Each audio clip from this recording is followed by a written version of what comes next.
আজ নিয়েছি ভোলা মাছ, একটা বড় সাইজের ভোলা মাছ এনেছিল। তা পিঠগুলো রান্না করেছি, কিন্তু পেটিগুলোকে দেখো ছাল ছাড়িয়ে নিয়েছি। আমি এটাকে মোটামুটি 24 ঘন্টা ভিনিগারে ভিজিয়ে ফ্রিজে রেখে দিয়েছিলাম, তাই ছালটা ছাড়াতে আমার একটুও কষ্ট হয়নি, টানতেই উঠে এসছে। আর এবার একটা বাটির মধ্যে নিলাম কর্নফ্লাওয়ার, ময়দা, একটুখানি নুন, আর তারপরে এর মধ্যে নিয়ে নিলাম একটু আদা বাটা, আর নিয়ে নিচ্ছি ধনেপাতা, কাঁচা লঙ্কা আর রসুন পেস্ট। এবার দিয়ে দিলাম এতে একটুখানি গোলমরিচের গুঁড়ো।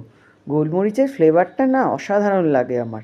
আর দিচ্ছি দেখো একটুখানি কাশ্মীরি লঙ্কার গুঁড়ো, কারণ আমি সোয়া সস ইউজ করলাম না, একটু তো কালারটা ভালো হতে হবে, তাই একটুখানি কাশ্মীরি লঙ্কার গুঁড়ো দিলাম। আর দিয়ে দিলাম একটা ডিম। এইভাবে এবার আমি ব্যাটারটা খুব ভালো করে বানিয়ে ফেললাম। এবার এর মধ্যে আমি এই মাছের যে টুকরোগুলো দিয়ে ভালো করে মাখিয়ে, এটাও আবার আধ ঘন্টা মতো আমি রেখে দিয়েছিলাম। তারপরে তো পকোড়া ভাজার পালা। এটা তো তোমরা সবাই জানো যে চিলি চিকেন বানানোর আগে যেমন আমরা পকোড়া ভাজি, এই দেখো পকোড়াগুলো আস্তে আস্তে সব ভেজে নিলাম। তারপরে তেলের মধ্যে দিয়ে দিলাম ক্যাপসিকাম কুচি। ক্যাপসিকামগুলো হালকা ভেজে আমি তুলে নেব, ক্যাপসিকাম বেশি ভাজলে ভালো লাগে না। আর তেলের মধ্যে দিলাম রসুন কুচি, তারপরে দিয়ে দিলাম কাঁচা লঙ্কা আর আদা কুচি। একটুখানি ভাজা ভাজা করে তার মধ্যে আমি দিয়ে দিলাম পেঁয়াজগুলো, যেভাবে চিলি চিকেনে কিউব করে কাটে সেভাবে কাটা, দিলাম কয়েকটা চেরা কাঁচা লঙ্কা।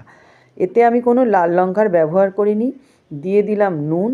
এবারে পেঁয়াজটাকে শুধু ভালো করে নাড়াচাড়া করার পালা। হোক না ভোলা ভেটকি, অরিজিনাল ভোলা ভেটকি মাছ নাই বা হলো, কিন্তু খেতে ভালো হয়েছিল।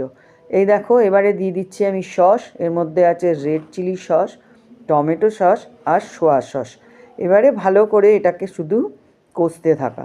সসগুলোর সাথে পেঁয়াজগুলো আস্তে আস্তে এর মধ্যে নরম হয়ে যাবে, একদম এটা রেডি হয়ে যাবে।